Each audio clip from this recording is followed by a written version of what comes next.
What's up, YouTube? Welcome back to the last day of February. Now, I don't know where you're from, but around here in Kentucky, there's been more warm days than there's been cold days.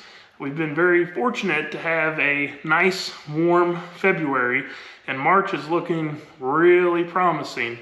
You walk outside and your throat starts itching a little bit, and your eyes start watering, your allergies start kicking in, hear the birds chirping. We've even heard some tree frogs around here.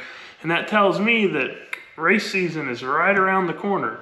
So if we're gonna get ready for race season coming up soon, we need to get this spool up stuff figured out so we can go test this thing some more. And that is essentially what we're going to be doing in today's video. We're going to pick up where we left off on the spool up stuff. Now I'm gonna turn today's video into a bit of a technical type video. So if you guys are really interested in the AFC functions of a P-pump and how to help spool a bigger turbo setup, you guys are really going to like today's video. If you haven't watched the last video, the last spool up video of the truck, hit the pause button and go watch that video first, because this one's going to make a lot more sense if you have seen the previous one and you know the context of what exactly we're doing here. But to quickly recap where we left off, our fastest spool up, and we're measuring this from 2 psi of boost when the logger turns on to the staging limiter, was about 5.5 seconds. That was also only 12.1, 12.5, somewhere around there, pounds of boost. So we need to increase that boost quite a bit. So I took some time to think about everything that I thought would work, and waiting on a nice warm day to come back out here and try this spool up stuff again. And the first thing that we need to hit target wise before we necessarily work on trying to make it spool faster is we need to figure out what we need to do to get to that 20-ish pounds of boost range that we need to leave on. So the first thing that I'm going to do before I do any AFC tuning at all, I'm going to just move my staging limiter. I'm going to shorten that up, which will give the rack more travel, basically give us more throttle input. And then basically I'm taking an educated guess on what to do that as far as how much to move it. And so I'm moving it in small increments to start with. Knowing what I know in the past from moving the staging limiter, I know that about 4 turns should give me about 8 pounds more boost. So that should get us right in that 20 range. But that was with the 88mm turbo, not this big old 98. So taking a little bit of a stab at it and hoping that some of the old numbers correlate into the new numbers here. And then after we do that spool up and see where we're at on the staging limiter, then we'll start playing with the AFC to actually make it spool faster. So let's just make that one change, get the truck ready for a spool up, and see what it does.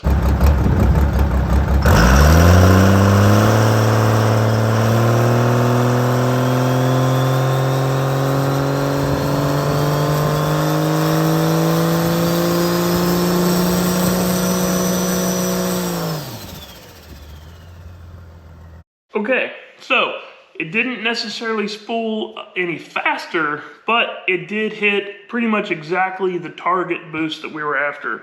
Made 21.1 pounds of boost, and that was with the dump valve turned on and leaving it on until trans brake release. Same as how I was running the 88 before. And that was 3,690 engine RPM, and it took about 7.76 seconds for it to get from 2 psi to the limiter, which is not good. It definitely needs improvement, but we now know that the staging limiter is set where it needs to be set, and now we can start working on the AFC tuning to help speed that up. At the same time that we're going to work on the AFC stuff, we're going to work on nitrous as well. The AFR on that was 16.9, so that's better, but we still need to get that AFR a little bit better, and that's peak AFR. That's the best that it gets. During the spool up, you can see that it's smoky. The AFR starts to fall off quite a bit, right around the same area that the converter starts to grab the engine and drag it back. So we need to lean it out through that area if we're going to make this thing spool as fast as we possibly can. And then that, to recap, that was an 024 jet in the first kit and an 024 jet in the second spool kit. So first one was turning on at 1400 RPM, second one was turning on at 1900, and then those both just stay on. So still quite a bit less nitrous than what I was using with the 88 before, but we're creeping up on it. So for this next one, what I'm going to do is I am now going to start playing with the AFC housing. This is something that I really have not done with this pump before. I pretty much got the pump from Scheid, put it on the truck. I played with the star wheel just a little bit. Other than that, it is how they sent it to me, and it has worked very well with the 88. With this new 98 108, it's a lot of turbo, it's a little motor, and so we've really got to start playing with the tuning of when we bring the fuel in. So what I'm going to do on this one, this next one, is I'm going to actually tighten the star wheel up. Tightening the star wheel up will slow down the low boost fueling. So pretty much right where that converter starts to grab the engine, the fuel is coming in. We need to slow that down to keep it lean through that part. And then the pre-boost fueling, we need to slow that down too. And there's a couple different ways that we can do that. And that is important that we slow that down, because pre-boost fuel is fuel before before you get into boost. As soon as you hit the pedal, you're getting some amount of fuel, and we can turn that down. So before I go showing you guys exactly what I did and all this stuff, let's go over to the truck, look at the injection pump, so I can show you guys exactly what I'm talking about and what changes that I'm making. So if you guys are familiar with P-pumps, then you understand that this is the AFC housing. AFC stands for Air Fuel Control. If you're new to P-pump stuff, this might be the first time that you're hearing about this. This is basically everything that you're going to do tuning-wise is going to be with this unit right here, the AFC housing.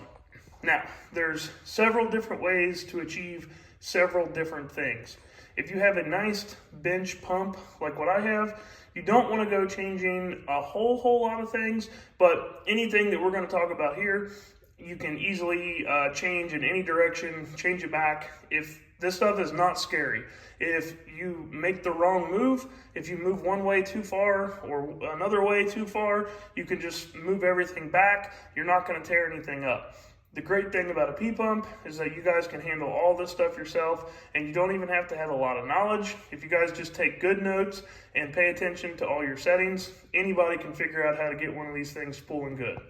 So the first thing we're going to talk about is the star wheel. The star wheel is inside of this plug hole here. Mine has a breather here because it's a self-contained oil pump. Pretty much every other style pump is going to have a plug right there. And that star wheel is going to dictate how much spring pressure is put on this spring inside of this diaphragm in the AFC. And this diaphragm and spring pressure is going to dictate how quickly the foot on the AFC moves. There's a fuel plate in my pump. Any pump that you're wanting to use the AFC on, you pretty much need to use a plate unless you are trying to get every bit of max CC out of it. If you take the plate out of my pump, it'll max out at 875 cc's. Because we're trying to run everything lean, I have my fuel plate cut all the way back, and so it's set at 600 cc's max. So what the AFC foot is doing is increasing cc's of fuel as it's increasing boost. So when boost pressure comes to the back of here, it starts pushing on this diaphragm, which is moving the AFC foot. Now, if you want to slow down that AFC foot, you take that star wheel inside here and you run it clockwise to where the star wheel itself, if I can get a good look for you guys, you can see how it is about 3/4 of the way towards the firewall inside of the hole here. This is showing that we have the star wheel tightened way up, and we have pretty much the least amount of low boost fueling possible. Now, the smoke screw, commonly referred to on the back of this, is also pushing on that same diaphragm. This is what is going to allow it to fuel as much or as little as you want before any boost is brought into the equation. So if you want to cut back on the low boost fueling, you will break this jam nut loose and then run this adjuster screw back towards the firewall. Now, you have to consider that the smoke screw and the star wheel have somewhat of a locked relationship with each other, because as you turn the smoke screw out to slow down pre-boost fueling, you're actually going to somewhat speed up the low boost fueling because you're taking spring pressure off of that diaphragm. So you kind of have to think about those independently of each other, but also conjointly of each other. So what I did here is I started by moving the pre-boost fuel screw back first, because I want to get my pre-boost where it needs to be before I start messing with my low boost. So this is going to be how much it fuels before there's any boost at all involved. One other factor involved in this is the location of your AFC. You can actually slide this thing back or forward, and that is going to cause it to, if you slide it back, it's going to take more time and more travel for the AFC foot to get to the fuel plate to increase CCs. If you slide it forward, it's going to get to it quicker. So starting with this all the way back, you're also going to be cutting down on your pre-boost fueling. And now I'm starting with it all the way back. Something to note is that if you are trying to get max CCs out of your pump and you have this all the way back, you're at some point with the fuel plate in it, it is going to run out of rack travel. So if you're trying to get max CCs, then you'll want to start with this thing forward and then do all your tuning from there. But like I said, because we're trying to run this lean, we are trying to take all the fuel out of it we can. So I have my AFC housing slid all the way back. So now that you guys have a good understanding of what this AFC does and how simple it is to change things on it, now we can go and test out this spool up and talk some more. So for the second spool up here, here's the things that we've changed with the AFC. We have moved the AFC housing all the way back to the rear of the pump towards the firewall to cut down on the pre-boost fueling. I've also tightened the star wheel around 20 clicks. There's a bunch of clicks in a star wheel. The amount of throw your screwdriver has kind of dictates how much. So I always try to use the same screwdriver when I'm doing this stuff so I could have comparable results.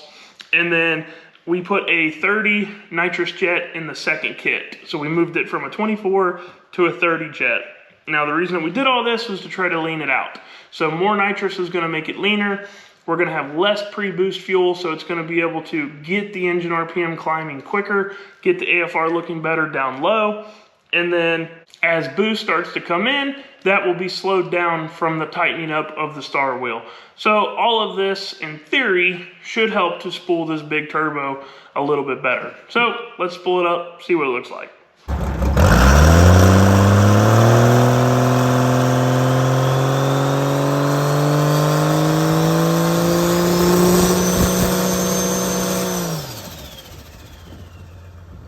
Okay, so only a slight improvement there.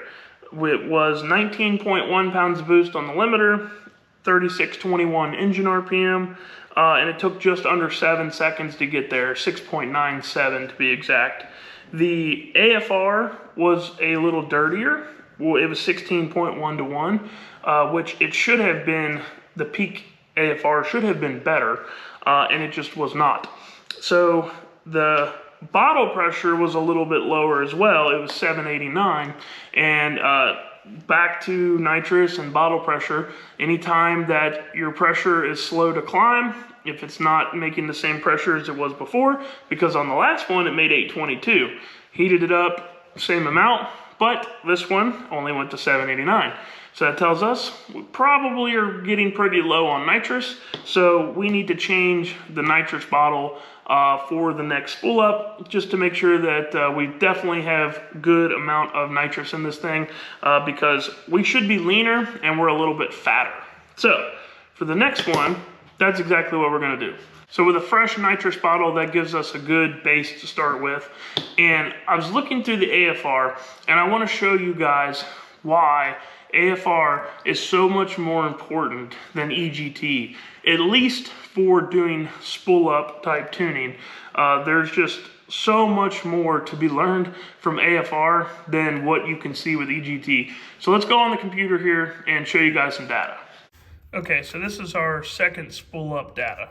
The green line is boost, the red line is engine RPM, and then the blue is the AFR. So as you can see, the time of this starts right at 2 pounds of boost, and the AFR is slowly climbing up. It's pretty much following the engine RPM ramp here, and this is where the nitrous is on, but we still don't have much boost yet, so we don't have a lot of airflow through the engine. Now you can see where the AFR drops off really hard and basically flat lines, which is where it's the worst AFR. So this section right here is very fat. This is also the section where the converter is really trying to hold this thing back, and the turbo is really trying to start to take off. And then once the turbo makes about 5.8 pounds of boost, 6 pounds of boost or so, it's starting to rock and roll and climb.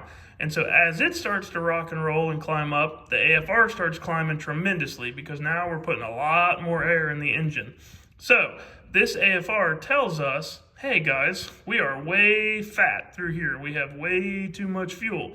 And ironically, this is the same part of the low boost fueling. So this is where you're going to change the star wheel settings to make this better. Now, star wheel is not going to fix all of this. This is extremely fat through here. Some of this is converter. If the converter was a little bit looser, this wouldn't look as bad, because this boost ramp would be quicker, and that would allow it to not drop so much on the AFR. But this tells us the direction that we need to move and exactly where we need to get this thing leaned out. Now, let's go and put EGT in this equation. So now EGT is the yellow line. Well, what does EGT show us? EGT shows us that it was climbing through here, and then about where the AFR dropped off, the EGT gets a little lazy, and then it starts to climb back up as the AFR gets better. But if we look at the slope of the ramp here, it would tell us that, oh, we're not really that fat through there. We just need to lean this thing out a little bit, right? To make this ramp look like that. Connect to that one a little bit better instead of having this dip. But the problem with that is you guys can clearly see that that's not the case. This thing is extremely fat through here. But EGT makes it look like it's just barely fat. Well, why is that? That is because EGT is sampling from 0 to 2,000 degrees. So it has a really large sample rate that it has to go through. AFR is a 5-volt reference. So it's only 0.25 to 1.25. So the sample rate of the AFR is way more minute, exact, and so it paints a much better picture of exactly what's going on with the engine. EGT is also slow to react because it's a pyrometer. That probe has to heat up, which is going to make it be a little slow on when it's actually getting hot, and it's actually going to stay a little hot longer than what it really is. And that's exactly illustrated when we compare AFR directly to EGT. So that is why I believe, for the most part, EGT belongs in the trash can, and everybody should have AFR on our trucks. So with this information, with those changes that we've made, let's go do a spool up and let's see how it reacts.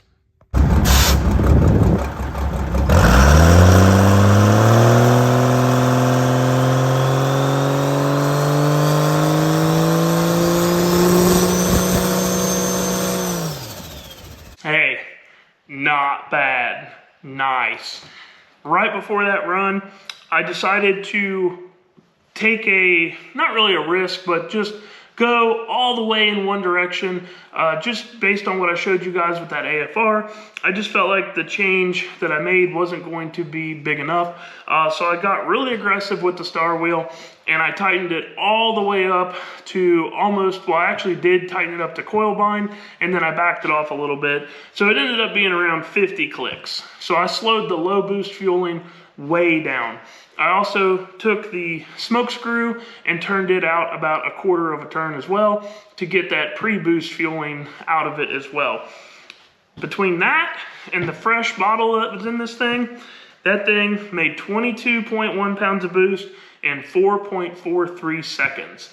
Really happy with that for just AFC tuning.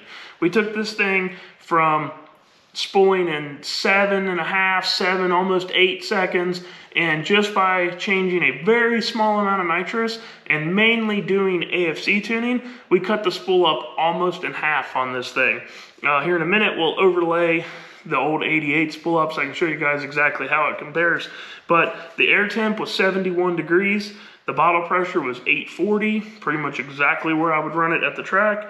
The trans temp was 119. Perfect, exactly how it would be at the racetrack. Water temp was 100, and the AFR was 17.6 to 1. So that was the best that everything had looked there. And like I said, it took 4.43 seconds to get from 2 pounds of boost to the limiter, 3,694 engine RPM. I'm going to now show you guys the data and show you exactly what those changes made and how it looks here on the graph. Same colors as last time. Green is boost, red is engine RPM, blue is AFR. First off, look how much faster that boost ramp came in. That is why it spooled so much quicker, along with all of the changes that we made, of course. But the faster you can make this boost ramp and the steeper you can make this boost ramp, the quicker you're going to get this thing to spool. And you can see the engine RPM will also kind of follow the boost ramp and its curve as well. It just won't be quite as dramatic. But this is a really nice boost ramp. You can see that it was up on the limiter here by 4.4. And most importantly, check out the AFR. Right here, where the low boost really starts fueling, right at 3 pounds of boost, we can see the AFR starts climbing, and it's climbing at a much better rate than it was before. And right at about 5 pounds of boost, when the converter starts getting tight and it starts really moving the fuel in, that's where the AFR starts to dip off. So we still have improvement through here, but look how much better this looks than before. Before it was slow to here, and then it dipped off and it flatlined, which is basically below where the sensor is reading at that point, and then it started to ramp back in. So this section right here is 100% why that turbo spooled faster, is because we got the engine lean and mean. Now, if we look at the EGT, you can see once again, the EGT, especially the better that we're making the spool up, the less that this EGT is able to show you. You can barely see any dip in this thing right here. So if you looked at just EGT and you didn't have AFR, you would think that this is pretty much perfect, in that, you know, the only way to speed this up would be to, you know, bring nitrous in sooner or put a looser converter in it. But it's showing us that we can still improve here because of AFR. So there's a few things that we can do to make this thing spool a little bit quicker. We could put a little bit looser converter in it. We can lean it out through that section more with more nitrous, possibly having to bring the nitrous in a little bit later so that way you can turn on more nitrous, or actually taking some overall fuel totally out of the map, which on a mechanical motor would mean a little bit smaller injector. What I'm going to do for right now is none of those things. I'm pretty much going to leave it alone and wait until the tracks open up. As it gets warmer, as the summer comes around, I will be able to introduce more nitrous to it without the fear of backfiring, because the hotter the outside temp is, the more nitrous that I can introduce. And the more nitrous I can introduce, the leaner it's going to be, the faster it's going to spool. I also don't want to go making a bunch of changes because I might be changing some things. I might end up going with a smaller injector. I might go from the 5x35s that I have to a set of 5x30s, but I want to go to the track first so I can see, have some data on the 98, see what it did without really any major changes before I go putting another change into the equation. I don't like the option of loosening the converter up because that's going to affect the way that it performs down track. And until I have a reason to say that the converter needs to be loosened up, I don't want to do that. So basically right now, we're just going to go to the track. The tracks will be open here very soon. And I'm hoping that by the end of March that I'll have this thing pretty much 100% ready to test, and the tracks will be open enough to where we can go get some laps in, and then we can make some decisions on, are we going to keep this converter, are we going to keep these injectors, or are we going to change stuff like that. So there's no reason for me right now to continue on.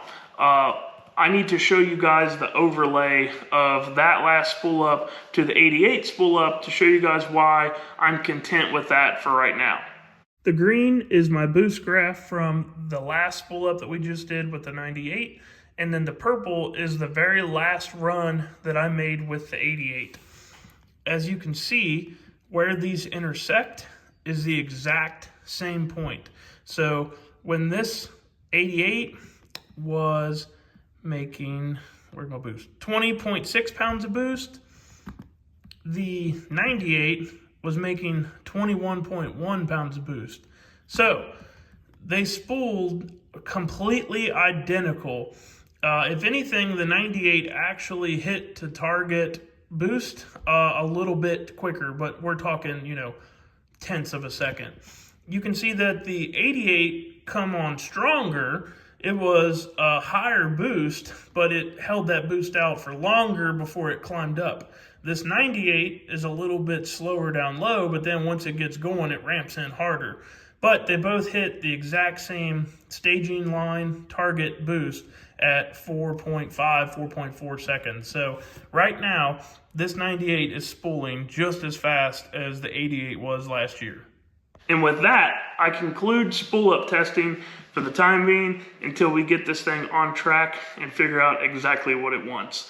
I was a little bit concerned in the beginning that we were going to be able to make this thing spool as fast as the 88, but seeing all the changes that we did today and the data that we used to make those changes, I think it's pretty easy to tell that we're going to be able to make this thing spool even faster. Once we maybe change a couple combination of some parts around, I think we'll have this thing lighting right up. The best part about all of this is that we did this right here without any tuning. We didn't need a tuner to come in, a remote tuner. We didn't have to email tune files back and forth. We didn't spend 3 days or a week. We made changes ourselves with hand tools that we all own. And within 3 spool ups, we were able to get right back on track with where we were before. I really believe that the P-pump combination is not dead. Mechanical stuff really shines in the do-it-yourself type ability, and downtime is the worst thing with a race truck.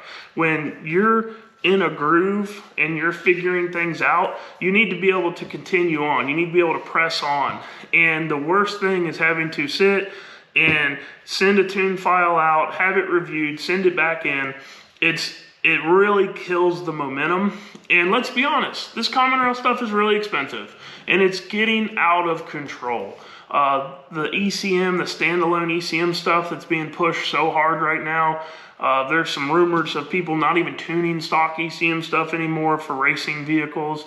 It is expensive. Injectors are expensive, pumps are expensive, tuning's expensive. It is a big investment to go common rail racing. Is there a place for it? Absolutely. If you're trying to go 420s and faster, 450s and faster, yeah, 100%, that's common rail territory. Most of us are not trying to go that fast. We don't have the budget to go that fast. But I truly believe that if you have a truck that you want to go low 5s and even high 4s with, you can absolutely do it with a well spec'd out, well set up mechanical injection setup. If you have the time, the patience, and the know-how, or just the willingness to learn, you can make one of these things go fast. And my goal this year is to basically help put P-pump stuff back on the map by showing people that you can go fast and you don't need a friggin' team of people standing behind you and an unlimited bank account to make it happen. So, hope you guys found this one useful. Really hope that some of you guys will be able to tune in your P-pump setups better. Everything we talked about today, it applies for your street truck stuff. So take all that knowledge that I shared and put that to work on your street truck or your entry-level type race truck, and get in the comments, man. Let me know. Did any of this stuff help you? Did you make changes? What did you see in your changes? You know, let's fill the comment section of this one with good tech info for P-pump guys. Like this video if you can, share it on Facebook and Instagram and stuff, get it out there to more people, and let's see if we can get the P-pump army good and strong this year. Thanks guys, see you next time.